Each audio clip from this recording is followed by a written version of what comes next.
À partir d'une conscience qui vient de l'impie. Mais le Messie avait une identité. Le Messie avait une identité, un jeu. Mais il se réfère à son Père. Vous voyez très bien. Donc, en ce moment-là, vous avez le Messie qui fonctionne à partir d'une identité. Si vous définissez l'ego comme une identité pure. Mais c'est lui qui fonctionne à partir d'une fausse idée de lui, c'est un ego impur. Et cette intelligence lui est communiquée par son esprit. L'intelligence? Oui, l'intelligence de l'ego lui est communiquée par son esprit. Oui, bien sûr, puisque l'esprit ici, comme nous le disons toujours, c'est un réceptacle. C'est-à-dire que cet esprit est fait pour dépendre à la base, dépendre du Créateur. Nous l'avons dit dès le départ là-bas. Il est fait pour dépendre du Créateur. C'est-à-dire qu'il doit penser son identité par le Créateur. Il doit penser le monde par le Créateur. Donc ce que le Créateur pense, lui doit l'exprimer. C'est comme une antenne relais. L'antenne relais reçoit les ondes qui viennent des satellites et elle est chargée de les relayer dans la zone où elle est placée. Mais est-ce que l'antenne peut distribuer les ondes qu'elle n'a pas reçues? Si l'antenne ne reçoit pas des ondes, elle n'a rien à distribuer, n'est-ce pas? Donc l'esprit est fait pour dépendre du Créateur. Donc il doit fonctionner à partir du Créateur. Il est dépositaire des qualités du Créateur pour les rendre visibles dans l'univers. Et c'est pour ça qu'il est relié à l'atome, c'est-à-dire le corps matériel. Notre univers lui-même fonctionne comme ça. C'est-à-dire que l'atome relié à l'énergie, vous avez la force agissante. Donc, l'esprit est relié au Créateur et relié à l'atome, vous avez la force agissante du Créateur. Mais si l'esprit n'est pas relié au Créateur, il doit forcément dépendre d'une conscience primaire. Il va entrer dans la dépendance vis-à-vis de Satan. Donc ce sont ces lois que Satan connaît, et c'est ça qui va l'amener à déconnecter l'homme du Créateur. Parce qu'il connaît bien ces principes. Il sait que l'esprit, c'est une antenne, c'est un réceptacle. Un réceptacle ne peut pas être rempli sans une force extérieure. Il faut une force extérieure pour remplir une assiette, pour remplir une bassine. Si tu trouves une assiette chez toi remplie, ça veut dire que quelqu'un est passé par là. Même si en sortant tu as fermé toutes les maisons, tu vas commencer à te poser la question, mais qui est passé par là? Donc c'est comme cela. Donc je ne peux pas penser mon identité, penser le monde, si ce n'est soit par le Messie, le Créateur, à travers lui le Créateur, soit par Satan. C'est comme cela. D'où, nous l'avons dit, d'où l'outil éducatif. Parce que Elohim avait éduqué Israël.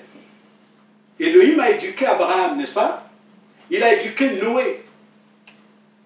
N'est-ce pas? Oui, parce que cette relation s'établit sur la base de l'éducation, donc un transfert de personnalité, d'identité, de caractéristiques.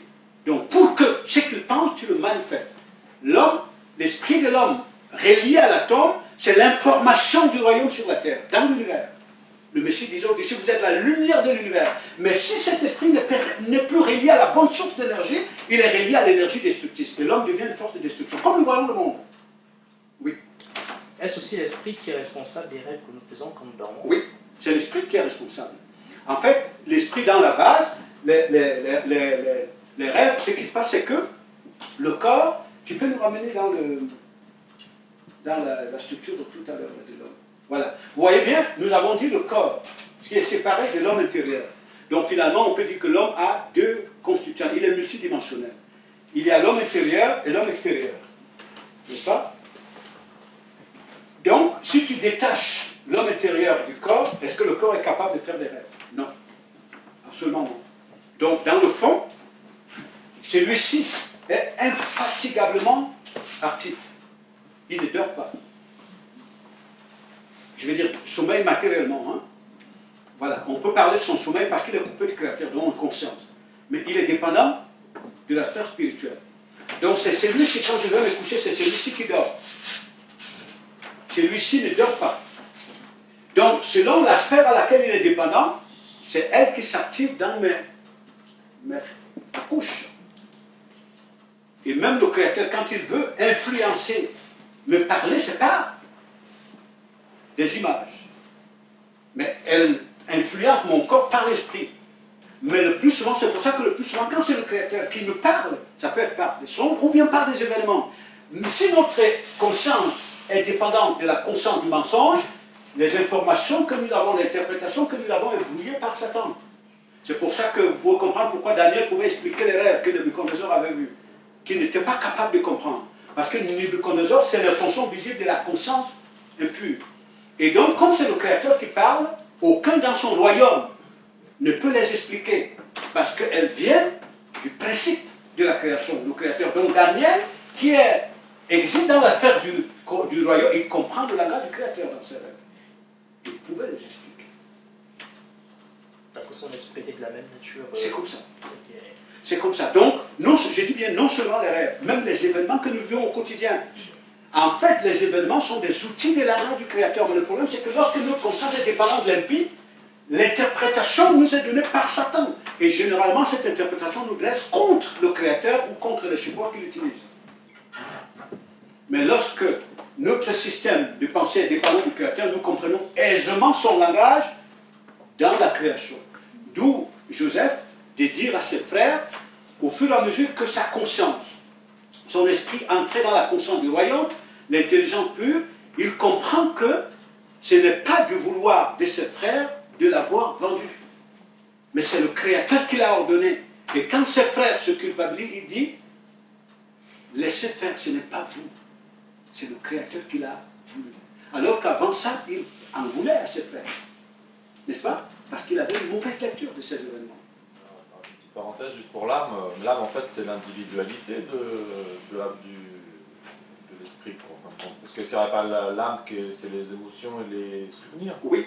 Donc c'est ça qui fait l'individualité, mais s'il n'y a plus d'âme, l'esprit, il est relié à la masse, à Dieu, quoi, ou à la conscience, soit à une conscience ou à une autre. Mais en fait, il n'a pas d'individualité, finalement. Oui, en fait, ce qui se passe, généralement, c'est que, on en parlait justement ce matin, c'est que le Créateur a établi une hiérarchie dans le fonctionnement de la structure du corps.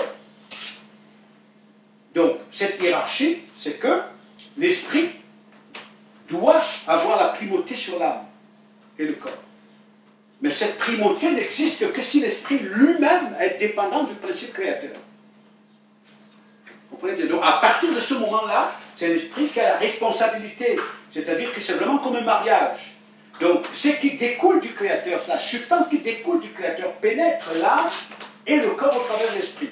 On dit donc, l'âme est purifiée par l'esprit purifié.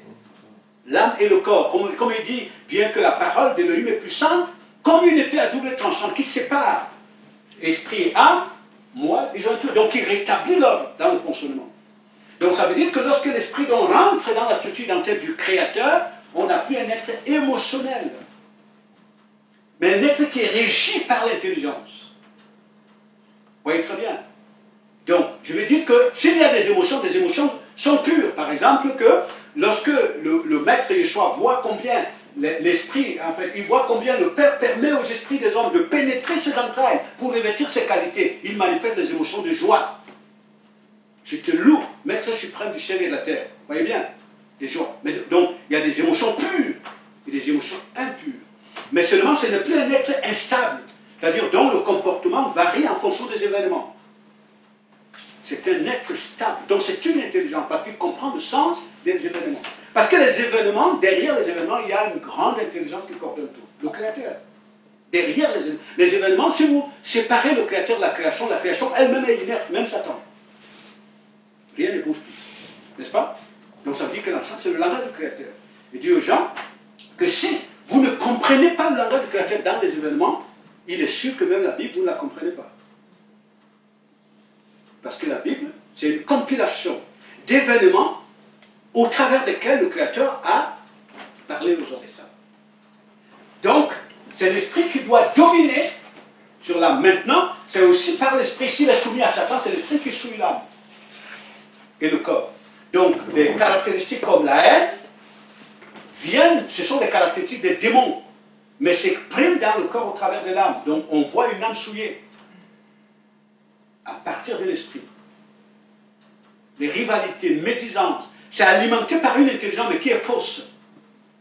N'est-ce pas? Quand tu nourris la haine contre quelqu'un, en fait, cette haine, tu as des motifs à cela. Donc, ces motifs sont la source d'une mauvaise intelligence qui est derrière, qui est en action, qui ne vient pas de créateur, mais ça s'exprime dans ton corps au travers de l'âme. Donc tu vas sentir combien cette intelligence, plus tu prêtes attention à elle, combien ton âme est bousculée par l'animosité, par une animosité très forte, mais c'est alimenté par une fausse intelligence. C'est pour ça que l'on va tout justifier, ce qui montre que derrière il y a une intelligence, mais simplement elle est impure.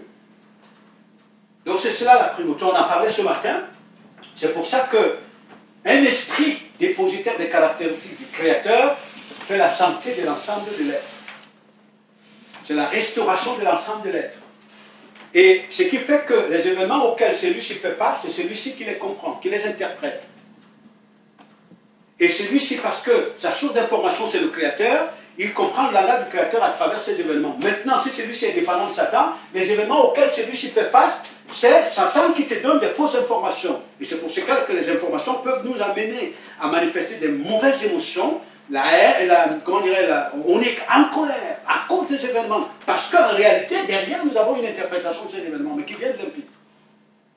Parce qu'on a en connexion avec Elohim, qu'on comprend que tous les événements sont là pour notre élévation. Exactement. Là, on ne peut plus s'échauffer. Tout à fait. Comme disait l'apôtre Paul dans Romains 8, à partir du verset 30, il dit tout travaille ensemble. Tout.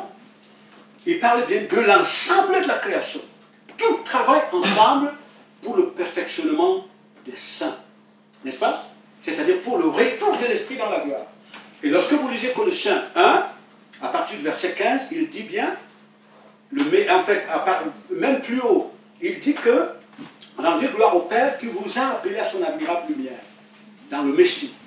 Et plus loin, parlant du Messie, il dit, ce Messie qui est la fonction visible de l'Élohim, l'invisible, le premier-né de toute la création. Il dit, avec lui et pour lui, tout a été créé. Ça veut dire tout est au service des fils. Donc ce qui veut dire que si l'esprit de Damien rentre dans l'identité du Créateur, Damien devient le fils. Donc tout est à son service. N'est-ce pas? Tout est à son service. Donc pour Damien, il n'y a plus d'événements péjoratifs. Tout est coordonné par l'intelligence, le principe de l'intelligence qu'est son Père, dont il a l'émanation, et vers lequel il doit s'élever. C'est là où on comprend donc quand l'apôtre Paul dit tout travaille ensemble pour le perfectionnement des élus. Pour cela, il faut la nouvelle naissance. Oui. Il faut être émanation belle. C'est ça. À partir de là, nous sortons de la contestation. C'est-à-dire que, comme je l'ai dit, la compréhension, comment dirais-je, la puissance de l'égarement, c'est la fausse compréhension. C'est-à-dire, dépendant de l'esprit de cette fausse conscience. C'est ça la puissance de l'égarement. Il est dit que Elohim avait laissé venir sur Saül une mauvaise énergie, une énergie impure, ça veut dire une fausse compréhension. Il a laissé que Saül soit dominé par la mauvaise compréhension des choses. C'est pas, vous voyez bien, c'est cela. C'est ça la fausse compréhension. Et on continue vraiment à le dire parce que ce que Satan a fait, imaginez bien que c'est Satan qui vient vous expliquer qui est Satan. Est-ce que vous croyez que c'est possible? Que Satan vienne vous dire qui est Satan? Mais il va vous amener à le voir ailleurs, alors que par lui-même vous comprenez. Par lui-même vous pensez. Par lui-même vous fonctionnez. Donc quand on parle de Satan, on parle bien d'une intelligence fausse qui gouverne l'univers. Quand on dit énergie, ça veut dire esprit. Esprit, ça veut dire la force. La pensée, c'est la force. La compréhension, c'est la force, c'est la puissance. Je pense que je dois me lever pour aller prendre un café. Cette pensée va mobiliser tout mon corps et le matériel pour le faire, n'est-ce pas? C'est la force. Je pense que je dois haïr quelqu'un. Cette pensée va mobiliser tout mon corps et même des éléments matériels pour que cela soit exécuté. Donc c'est la force.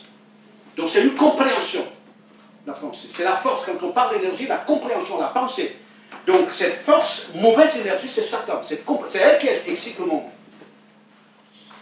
Si par exemple la nouvelle naissance, ça va être un processus, on va être 30%, 50, 60, jusqu'à temps que la chose soit pleine, on est nouveau, on est complètement. Oui, bien Ou est-ce sûr. que tout de suite on passe de 100% la conscience perdue, et on va à 100% mettre de nouveau, c'est-à-dire on a 100% dans la justement, conscience du créateur. nous pouvons revenir sur l'image dont nous parlions tout à l'heure, la première image, c'est-à-dire parlant de notre entrée dans l'univers. Donc il nous présente un parent mâle, un parent femelle, dépendant de l'énergie souillée. Donc imagine bien, Damien, quand nous sommes ici, ça veut dire que la compréhension que tu as aujourd'hui, celle que j'ai, si cette compréhension dépend d'ici, je ne l'ai pas eu en un jour, je ne l'ai pas eu en une semaine, pas même en un mois, pas même en 10 ans.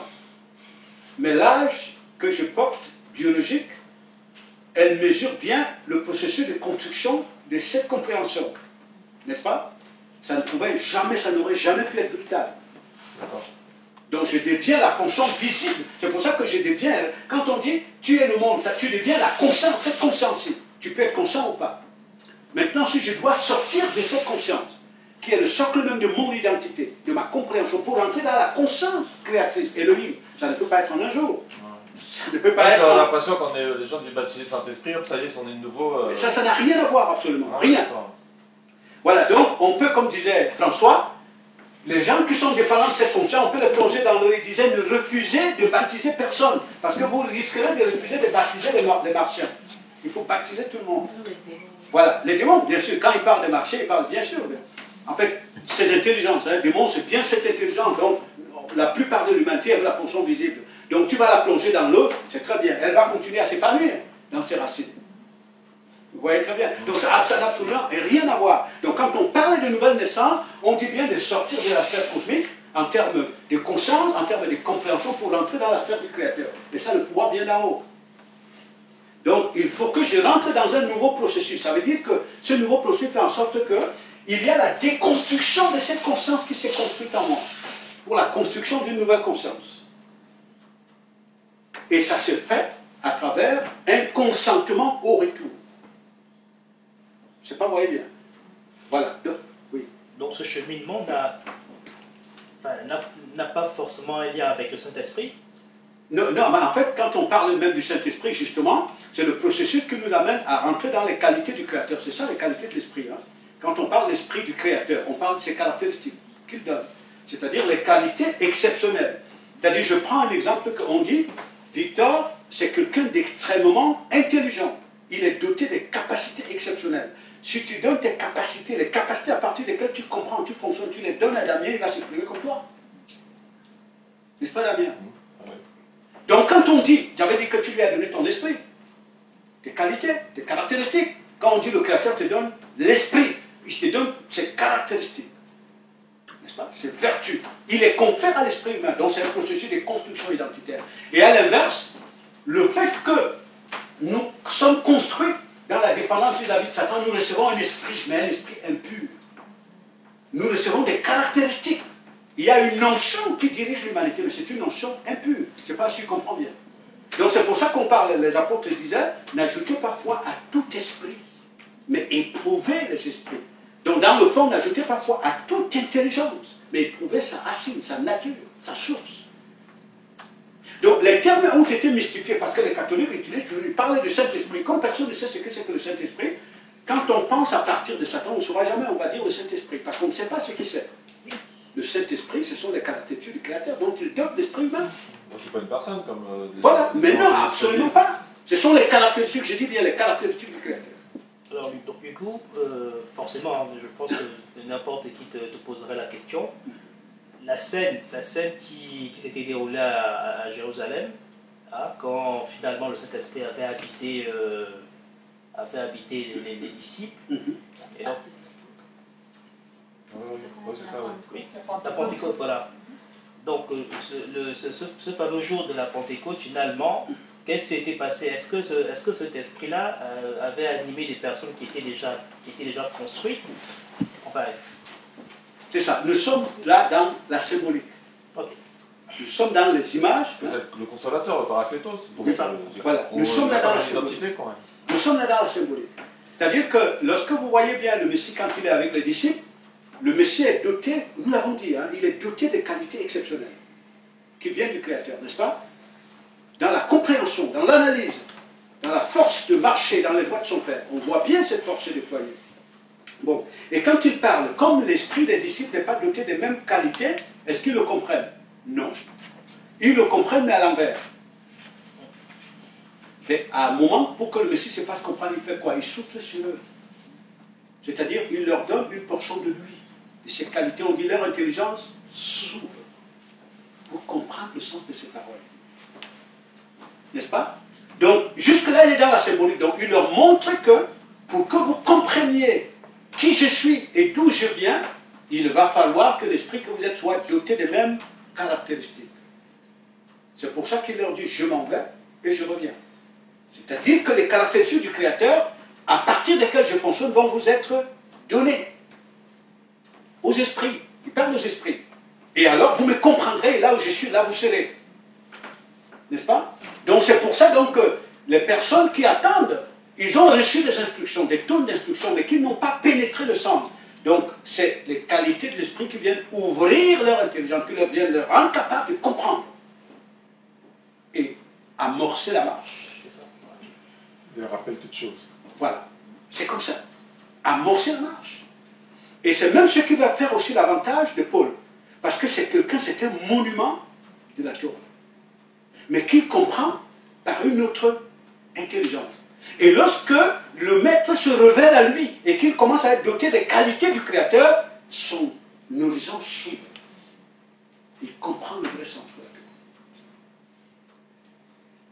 Donc c'est ça. Donc ce sont des choses qui ont été expressément mystifiées par les maçons romains. C'est-à-dire comme ça, quand on dit Saint-Esprit, ben, personne ne sait ce que c'est. Et c'est Satan qui vient se précipiter pour vous dire c'est une personne. Donc comme ça, quand tu tombes, un démon t'agite, tu tombes, et il dit, mais tu as le Saint-Esprit. Vous voyez, comme personne ne sait ce que c'est. Mais nous sommes des esprits qui ont des caractéristiques. Tu peux donner ton esprit à quelqu'un, il devient ta fonction. Au niveau, parce qu'on peut revenir sur l'image de tout à l'heure où tu as les trois, là, le corps, c'est des fois aussi, donc on est habité, mettons, l'ensemble de l'humanité par cette conscience impure, donc oui. Comme un électro-aimant, Oui, bien sûr que... Et quand on parle de possession, par exemple, il y a encore un esprit impur ou même des démons qui viennent habiter la personne, c'est au niveau du corps, de l'âme, de l'esprit, Mais non, mais en fait, nous disons bien, quand on parle du démon, on ne parle pas d'un personnage matériel. On parle bien d'une compréhension, une conscience qui vient de Satan, des caractéristiques de Satan. Donc ils peuvent s'exprimer dans le corps de diverses manières. Hein. C'est-à-dire soit l'individu tombe, vous voyez, soit l'individu s'exprime par... Nous avons dit les jalousies, c'est le démon, ce sont les caractéristiques des démons. Vous voyez, soit l'individu est obsédé de la passion de dominer, écraser les autres, c'est le démon. Soit l'individu se méfie de marcher dans la voie du Messie, c'est le démon. Non, mais tu as des gens, ça se voit qu'ils sont habités à l'intérieur de leur corps. Oui, nous disons que ça s'exprime. Par une entité qui n'est pas l'esprit d'origine. Oui, c'est ce que j'ai dit, Damien. C'est ce que j'ai dit, qu'il y a différents niveaux de conscience. C'est-à-dire que ces esprits peuvent se manifester de diverses manières. Tu comprends? Donc, ce qui fait que tu vois quelqu'un d'autre qui tombe, tu dis, il est possédé du démon, mais alors que toi-même aussi, tu es la possession, la fonction du démon, par la compréhension, par les désirs. Mais tu vas, comme on t'a catalogué le démon, pas, tu comprends? Donc en fait tu vas quand même voir dans l'autre. Non mais il y en a, moi je sais pas, j'ai déjà vu des personnes, ça se voit que la personne elle a un sens. Mais c'est bien ce que j'ai dit. Je vois dans les yeux, dans l'âme, parce que c'est reflet de l'âme. C'est exactement ce que j'ai dit. C'est-à-dire qu'en fait, les yeux d'une entité qui n'est pas humaine. C'est-à-dire que le démon, en fait, on dit le démon, c'est une force. C'est une conscience, une pensée, mais qui s'exprime de diverses manières. Tu peux passer quelque part dans la forêt, un arbre te parle. Tu comprends bien? C'est-à-dire cet arbre-là devient un support de la conscience cosmique pour te parler. Il est possédé, là. Il peut s'exprimer de diverses manières. Oui. Lorsque le Messie, il est dit de lui que il vient à sa rencontre quelqu'un qui est muet par un démon et que cette personne est libérée du démon.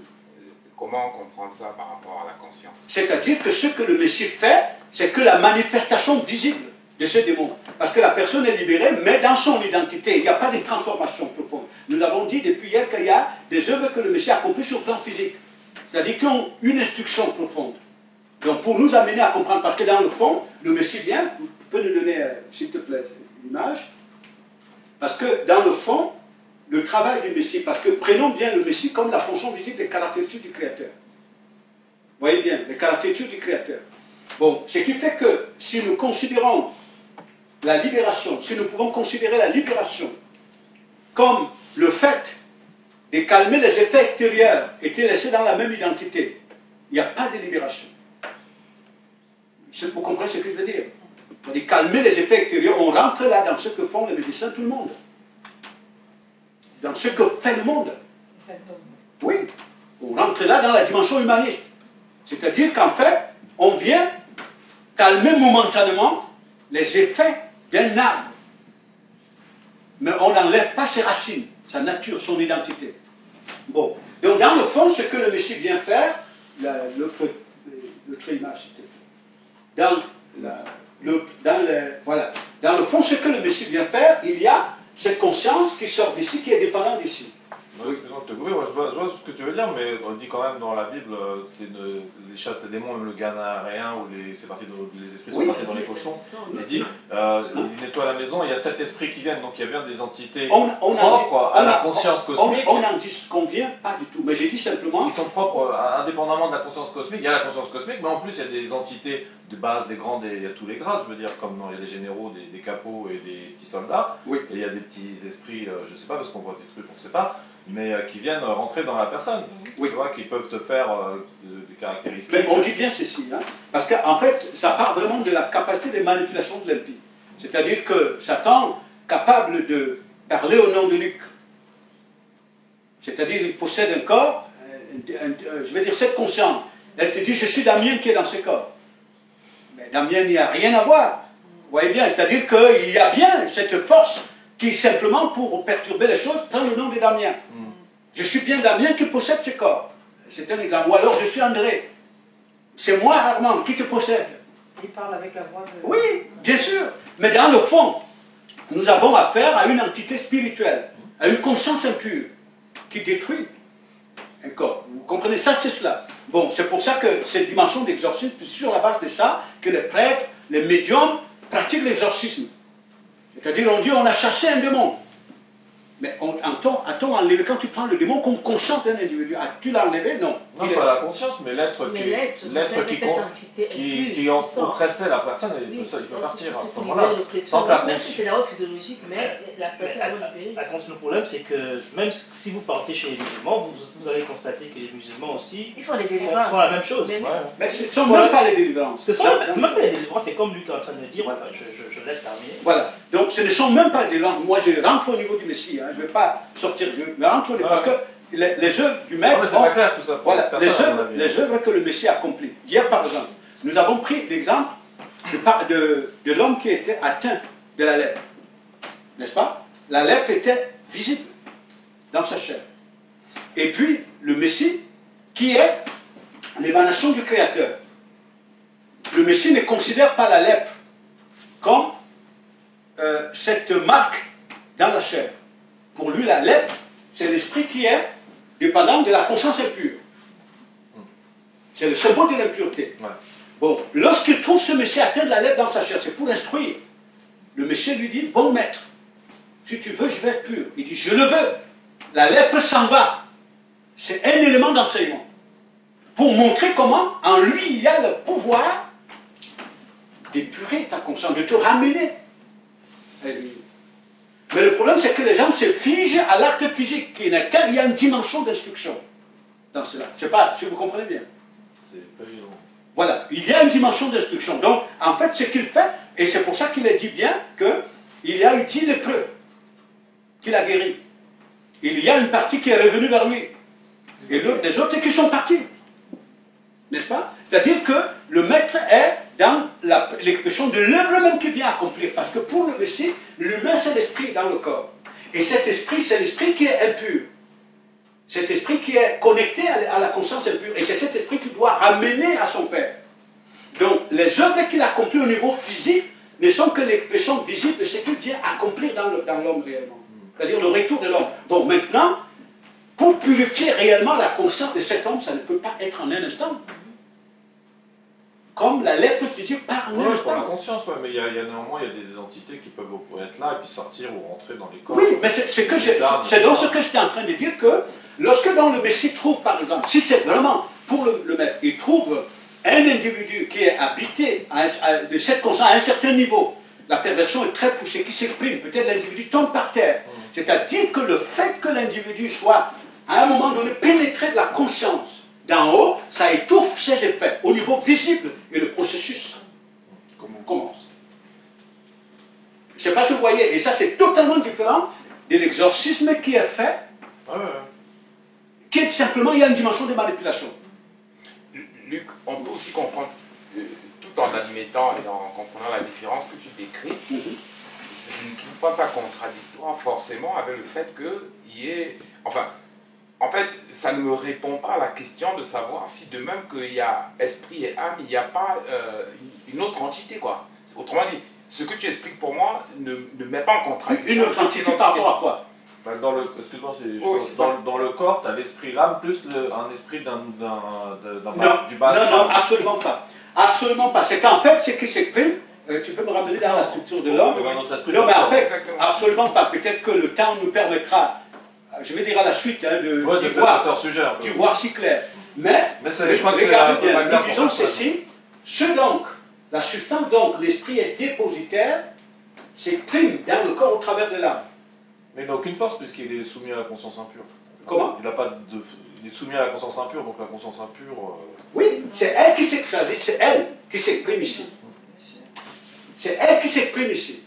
Donc maintenant, peut bien arriver dès le moment que le Créateur commence à pénétrer l'esprit, c'est-à-dire que l'esprit se réveille, rentre dans la conscience de son identité, ça étouffe bien l'effet de la conscience impure. Ah oui. Ça amorce Bien sûr. l'œuvre de la sanctification.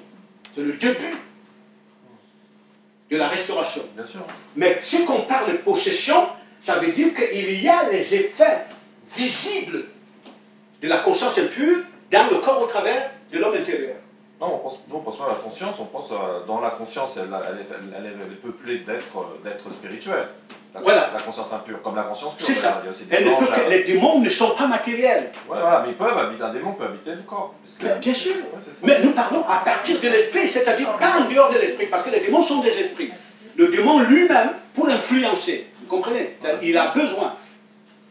C'est pour ça qu'on dit l'esprit, c'est un réceptacle. C'est un réceptacle. En fait, c'est ce lien-là, je pense,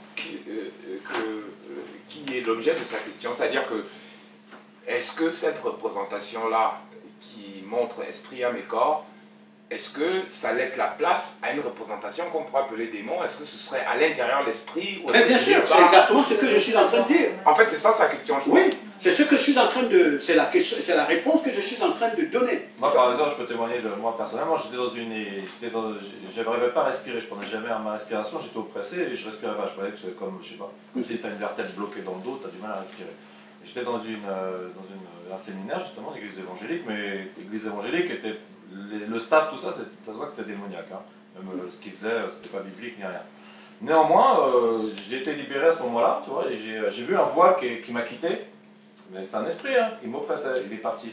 Je l'ai vu partir, mais c'est pas pour ça que ma conscience a été renouvelée, mais je sais que j'avais quelque chose sur moi, qui était sur moi, et il est parti à un moment donné, je l'ai vu partir. C'est tout à fait normal. C'est-à-dire que nous avons, dans le fonctionnement du monde spirituel, dernièrement il y a une personne qui nous rendait ce témoignage, une personne qui a fait des recherches hautement mystiques, à un moment donné, c'est-à-dire avec un parcours initiatique, bien conscient, elle disait qu'elle était allée faire des recherches pour comprendre le fonctionnement de la hiérarchie des principautés spirituelles. Bon, elle dit plus elle avançait, plus elle se sentait étouffée.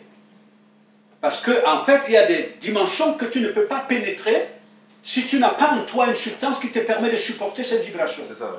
Vous voyez, donc c'est ça. Donc les démons, ce sont des êtres de manipulation. Quand on est gouverné par eux, ils ont bien le pouvoir de venir étouffer en nous un certain effet pour nous tromper que nous sommes délivrés. Mais ils savent clairement que la délivrance est la sortie de la dépendance vis-à-vis d'eux dans la compréhension.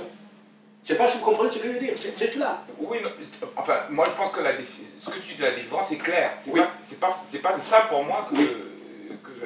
Enfin, c'est pas là-dessus que j'ai une question. Oui. Ce que tu dis de la délivrance est clair. C'est ça. C'est-à-dire que c'est un processus. De la même manière qu'on est construit Exactement. par un processus, on est déconstruit par un processus. Voilà. Donc ça c'est clair. C'est ça. Maintenant, si on prend le récit de celui qui était dans le cimetière, à un moment donné, le maître lui demande combien vous êtes.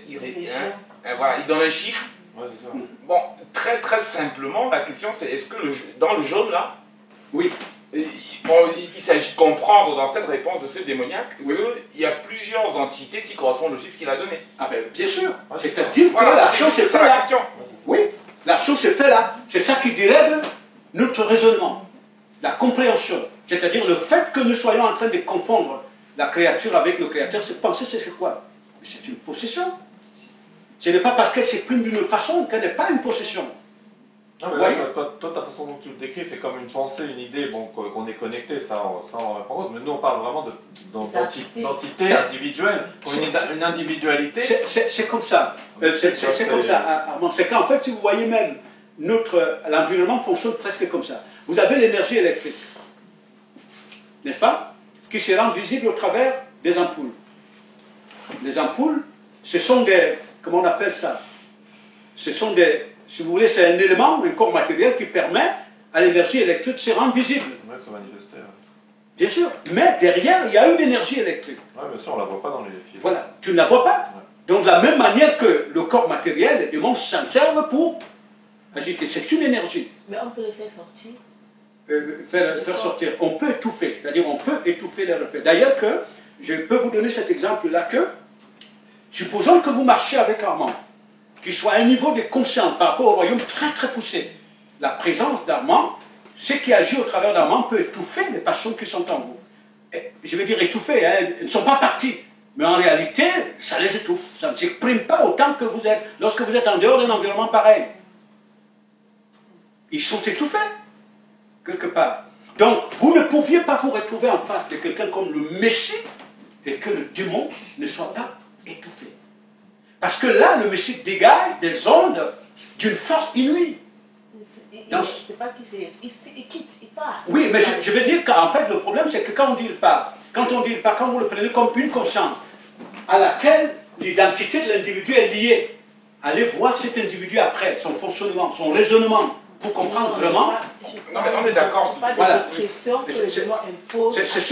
Moi, c'est ce que, si vous voulez, c'est ça le niveau de raisonnement. C'est pour ça que j'ai dit que les actions que le Messie pose, il y a une dimension d'instruction. C'est-à-dire pour la plupart de certains cas, il y a une dimension d'instruction. Vous voyez bien? Donc, et cette dimension d'instruction révèle la profondeur de l'œuvre qu'il vient réaliser dans l'esprit humain. Mais si vous vous limitez au niveau extérieur, ça devient autre chose. Et voyons bien la manière dont il répond à Pierre. Quand il annonce sa mort, Pierre comprend par qui? Le démon. Arrière de moi, démon. Il personnifie le démon en Pierre. Oui, dans ce Oui, passage. il le personnifie. Vous voyez bien. Donc, mais c'est ça. Mais est-ce qu'on voit ce démon, le même démon que le reste du... Est-ce qu'on le voit faire tomber Pierre? Non, mais c'est au niveau de la compréhension de Pierre, au niveau de sa conscience. Oui, dans ce passage-là, mais dans d'autres passages, on voit que c'est des entités indépendantes. Voilà. Individuelles. Comment? Non, dans ce passage-là, comme tu dis, oui, tout à fait. Non, C'est au niveau de la c'est que quand nous disons, on va certainement évoluer dans le sujet, quand nous disons d'autres entités indépendantes, nous parlons de différentes manières dont agissent ces forces, différentes manières d'action de ces forces. Vous voyez bien, différents modes opératoires de ces forces. C'est ça, je pense qu'il ne faut pas séparer la racine. Mais on parle bien de la différentes manières. Et puis lorsqu'il parlait de Judas, il dit que, n'est-ce pas, c'est moi qui vous ai appelé, mais un de vous est un démon. Non, il dit est un démon. Un de vous est un démon. Vous comprenez bien? Donc, ce que le Messie parle là, c'est bien quelqu'un qui a persévéré dans sa fausse identité, intelligence. Et qui à un moment va faire en sorte qu'il ne se reconnaît pas dans le Messie. Et ils disent qu'il n'est pas le Messie. D'ailleurs, quand vous allez dans les milieux ésotériques, ils vous disent que Judas n'est pas un traître. C'est un initié. Il a accompli sa mission. Il a discerné que ce n'était pas le vrai Messie. C'est pas, vous comprenez bien? On voit bien une entité. Donc, en fait, son permettra. Parce qu'en fait, pourquoi? C'est que le piège, c'est quoi? C'est que si nous considérons un démon comme une entité qui peut opérer en dehors de notre esprit, on ne saura pas quand on est possédé du démon. On pense par lui, on comprend par lui. Par lui, nous nous définissons. Donc on dit, mais non, comme l'autre est homme, il est possédé, moi je ne suis pas possédé. Oui, je pense que cette mise en garde que tu fais est très claire et, Voilà. elle est très éclairante par rapport à la compréhension que personnellement je pouvais avoir avant. C'est ça. Mais en même temps, il y a juste ce point-là, c'est-à-dire que tu as utilisé un mot qui peut-être est le plus proche de ce qui m'éclaire, c'est-à-dire, tu dis c'est des modes d'opération. Oui. Donc, on peut comprendre qu'ils ont un mode d'opération multidimensionnel. Bien sûr. Et qu'en fait, à un instant donné, le nombre de dimensions opératoires est réduit. C'est ça. Mais il y a dans cette diversité de modes opératoires, il y a un socle opérationnel qui est la conscience. C'est ça. On peut dire comme ça, je pense que c'est très très bien dit d'ailleurs, c'est comme ça qu'on peut percevoir la chose. Il se matérialise au niveau brut, donc très très visible aux yeux de tout le monde, Voilà. et à un niveau beaucoup plus rusé, beaucoup plus pervers. C'est comme ça. Il faut vraiment être Exactement. connecté avec J'ai- lui pour Tout à voir fait. leur manifestation. Quoi. D'ailleurs, Luc, si tout de suite on prend une image du film Exorciste, on prend une image du film Exorciste, on expose cette femme qui est possédée. Oui. Et si on prend l'image d'un prêtre ou d'un pasteur, on réunit les deux images, on demande à n'importe qui, on dit selon vous qui est possédé, tout le monde dira c'est la fille. C'est ça. Alors même que, en réalité, les deux sont Ils possédés. sont possédés. Mais on nous a vendu une image de la Mais possession. bien sûr, pour que tu ne saches pas quand tu es possédé. Parce que c'est même le démon qui te montre que l'autre est possédé, pas toi. En fait, il montre un seul mode opérateur des démons, quoi. Non, mais là, il y a des degrés différents, ça, quand même. Qu'on soit aveuglé par la conscience cosmique et qu'on soit dirigé par la conscience cosmique, d'accord, ça, c'est un fait. Oui. Mais à t'écouter, c'est comme s'il n'y avait pas de possession, vraiment des esprits qui prennent possession des corps. Alors que... Non, c'est pas ce que j'ai dit, Damien. Non, mais c'est moi, c'est la compréhension que Non, j'ai de ce en que fait, tu me dis. Alors, on peut-être sait moi justement ce peut-être que moi qui j'ai- comprends mal, c'est pour Non, ça que je cherche à rentrer justement, dans ce le- que j'ai dit, justement, ce que j'ai dit, c'est bien proche, ou alors sinon entièrement comme Armand l'a exprimé. C'est pour ça que cette complémentarité, vous pouvez l'écouter. Et ça, c'est très important, comme il vient de le dire. Justement, ce que je veux dire, vous prenez le démon comme une intelligence fausse. C'est peut-être hors sujet, mais bon, c'est intéressant quand même. Voilà, une intelligence fausse. Mais justement, nous en sommes la fonction visible quand nous sommes déconnectés du Créateur. Donc, le corps dans lequel il y a un esprit dépositaire des caractéristiques du Créateur pour que le corps soit le temple du Créateur, par l'esprit, donc, l'esprit qui est dépositaire de ses vertus, mais le démon, en fait, ça demeure. Il comprend bien. Et c'est plein. Simplement, comme je dis, différents modes d'opération. Parce que c'est que, en fait, avant que Isaac parle, ce qui est aussi terrible, c'est que nous limitons la capacité de tromperie de Satan. Il a une capacité de tromperie inouïe, aussi longtemps que nous sommes dépendants de lui, pour qu'il ne soit pas réellement démasqué. Voilà, oui. Non, j'allais te poser juste une question. Tu t'exprimes seulement par la parole? Tu parles vraiment? Oui, toi. Par les mots? Ou est-ce que c'est Oui. par les mots seulement que tu t'exprimes? C'est-à-dire, si tu veux dire, je Est-ce que ça veut dire que l'humain s'exprime non seulement par les gestes, par la pensée, par les mots, parce qu'on a toute une diversité de manières de nous exprimer en fait. C'est pour t'amener à comprendre qu'on n'a pas un seul mode d'expression. Non, mais c'est pas le cas. Je parle d'un cas précis où tu vois quelqu'un, où tu vois le démon qui est dans la personne. La personne, c'est pas elle, c'est pas son esprit à elle qui est là, c'est pas son âme à elle qui est là. C'est une autre entité qui lui est extérieure, qui est là, qui la contrôle complètement. Et tu vois bien que c'est pas la personne. Donc là, c'est pas sa conscience. C'est une personne c'est un démon qui est dedans. Ça se voit, c'est un démon qui est là. Tu vois? C'est ça que je dis. Quand j'écoute Luc, il dit bon, bah non, c'est parce qu'on a doué la conscience, elle est différemment, donc on a plus ou moins des trucs, mais il y a. Bon, après, c'est pas dans le sujet, parce que le sujet, il est plus large que ça. Mais quand même, c'est un truc qui est quand même intéressant de voir comment ça peut se passer, ce genre de situation, parce que c'est des choses qu'on est amené à vivre de toute façon, qui sont assez dans les milieux évangéliques, on parle beaucoup de délivrance, de tout ça, et il y a des délivrances en plus, hein. Il y a des gens qui sont délivrés malgré tout, hein. Après, je ne sais pas, effectivement, quand on prend le contexte global que tout le monde, quand bien même les pasteurs seraient aussi dirigés par cette conscience, c'est vrai que tout ça, c'est troublant. Hein. Pour moi, c'est un marché de manipulation. Ouais. Tout simplement. Parce que j'ai connu un monsieur, il était quelque part un haut fonctionnaire à la police qui était maçon et qui faisait des, entre guillemets, soi-disant délivrance. Et il m'a avoué un jour qu'il était habité d'une force de lion. Et qu'à un moment donné, à un certain niveau de son parcours initiatique, il était capable de consommer tout un conteneur d'alcool fort. Il me dit bien, tout un conteneur, c'est-à-dire l'esprit qui est en lui. dans la force qui est en lui. Donc, il pouvait venir, il te dit tu es possédé. Il commence à parler, tu tombes. Donc, c'est un marché de manipulation. Totalement de manipulation. Non, Donc, moi je l'ai vécu, c'est des trucs que j'ai oui, vécu. Tu connais un peu, tu connais un peu ma vie. Bien sûr. Moi j'ai vu quelqu'un de prostré, on a prié, on a loué, le démon s'est réveillé, il était en colère et tout. C'est bien sûr ce que je dis. C'est-à-dire que pour dire que les forces, pas dans une seule personne. Les forces, il faut bien voir, les forces spirituelles, maléfiques, qui contrôlent l'ensemble des composants matériels, opèrent de diverses manières. Oui, bien sûr. Elles opèrent de diverses manières. Oui, bien sûr. Voilà. Et ça, c'est vraiment important. Donc, ce qui fait que, pour pouvoir comprendre leur action, parce qu'ils n'opèrent pas qu'au travers des humains. Ils bousculent même certains éléments matériels, ils peuvent sortir la mère de son lit, par exemple.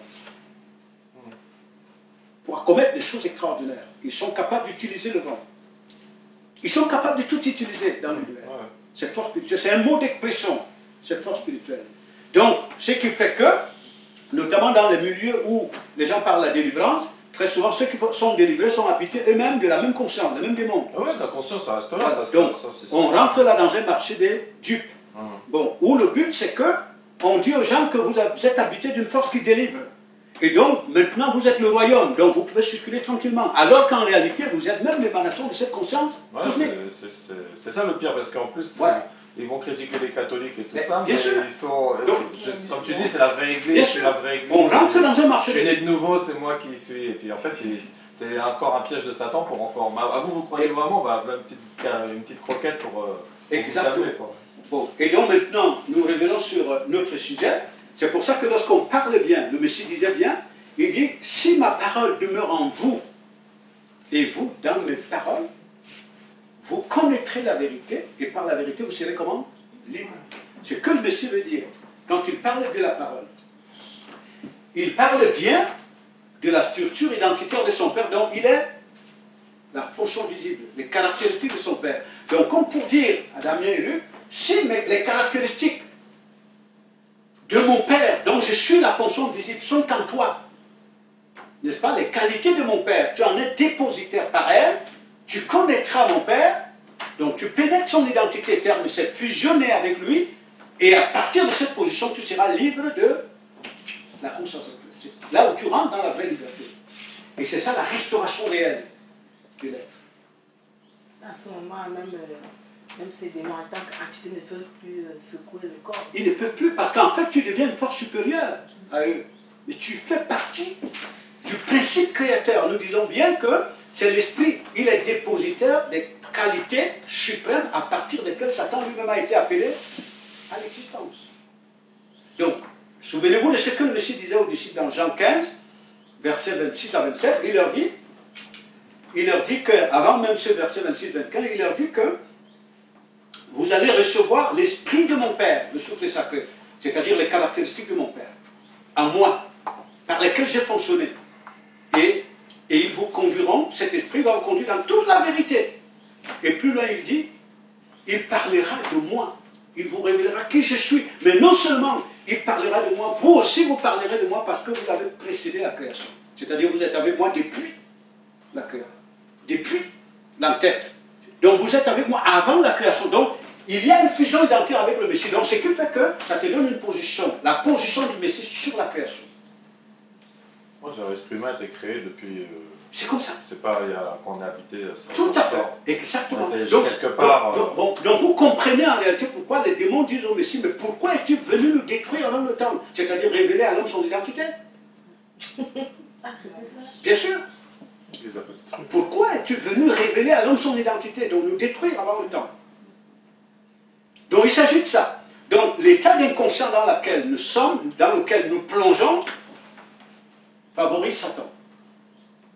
Et c'est pour ça que cet état d'inconscience est soigneusement entretenu par Satan et les élites du monde. Il faut tout faire pour qu'ils s'endorment.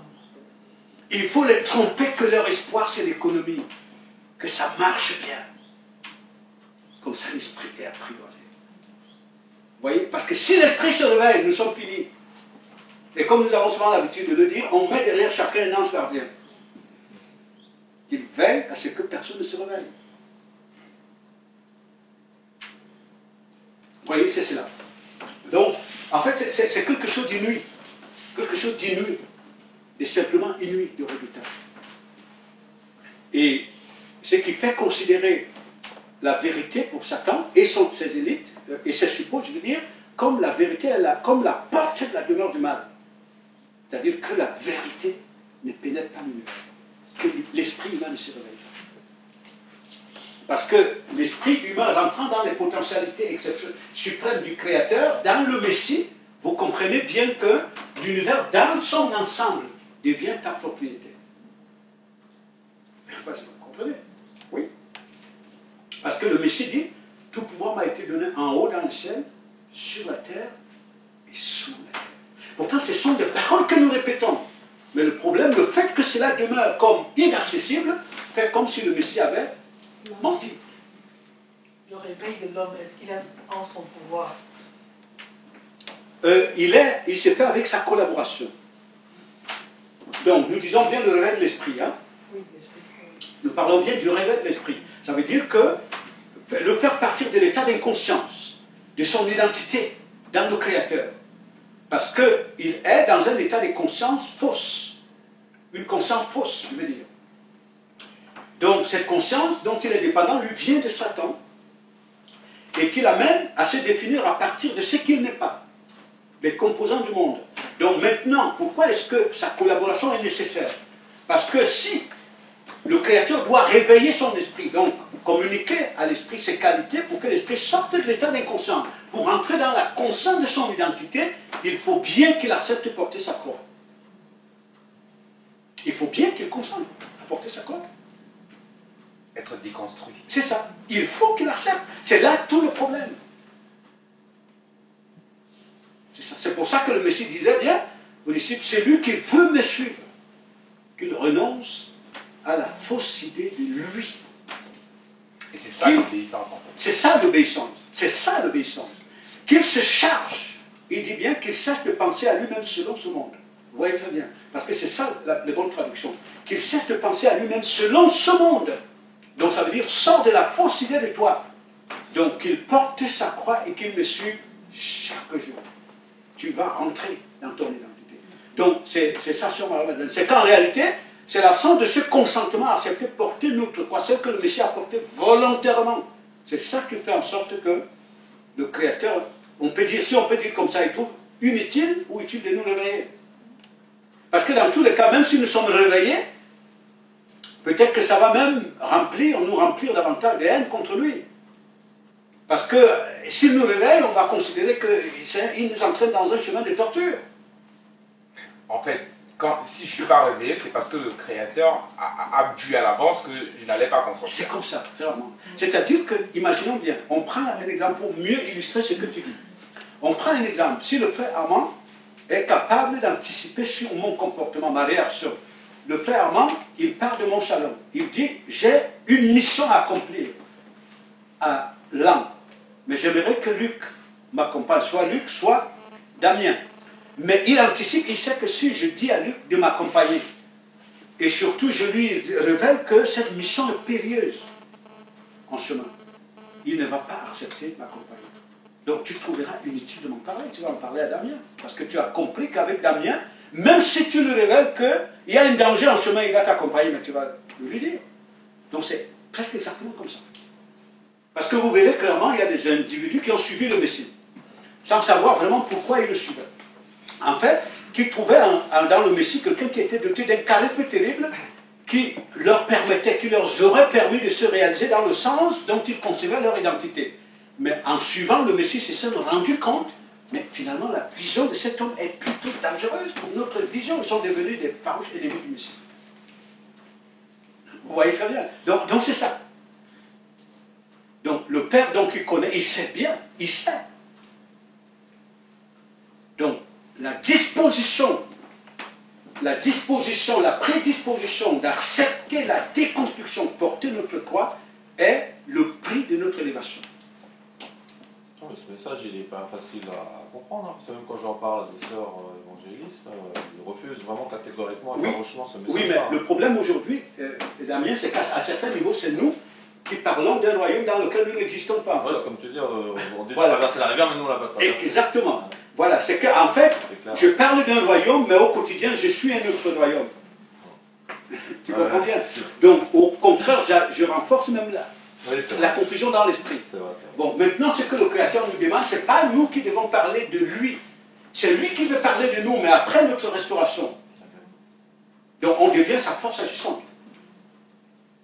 Simplement, il faut nous lui parler. Il faut laisser construire avec. C'est ça. Donc, c'est comme ça. Parce que le principal problème des gens, c'est que, comme on n'a pas compris réellement ce que c'est que l'homme, on n'a pas compris que l'homme, c'est ici. Ce n'est pas ici. Et celui-ci, pour qu'il sorte des limites vis-à-vis des forces qui le pressent, il faut qu'il bénéficie de l'apport des caractéristiques du Créateur dans le Messie. Et tu comprends clairement que la stature du Messie, c'est même le standard de ton avenir. C'est pas si vous comprenez. Voilà. Mais lorsque tu te renfermes à te définir comme chair, la stature du Messie est inaccessible. Donc, je dis, ne serait-ce que par ta compréhension, tu t'imposes des limites. Elle est même dangereuse. Voilà, elle est même dangereuse. Voilà. Donc, ce qui fait donc que les individus qui, dépendant de le système pensée dépendant de chacun, on se renferme dans la chair. Et quand tu parles à un individu de la stature du Messie, comme le modèle de l'identité, il dit, mais tu es dangereux. Ça, c'est impossible, ça. C'est de la prétention. Parce que ces informations lui sont expliquées par Satan. Et Satan lui dit que c'est de la prétention, parce que Satan sait que c'est un chemin très dangereux. Si tu plonges ton nez dedans, C'est lui qui est foutu. oui, c'est lui qui est foutu. C'est pour ça qu'ils ont vendu un Jésus que tout le monde aime, parce que justement on l'a réduit à un humaniste Exactement. qui fait des miracles et qui donne à manger. Oui, qui est pour le bien-être du corps. Donc, le Jésus dont on parle là, il s'agit bien de cette consensuelle, cette énergie anti-machia, cette onction d'égarement qui excite le monde. Parce que le monde est excité par une onction effroyable. Un esprit effroyable. N'ajoutez pas foi à tout esprit ou à toute intelligence, mais éprouvez les intelligences. Mais pour l'éprouver, il faut d'abord savoir qui on est. Sinon, on va le prouver.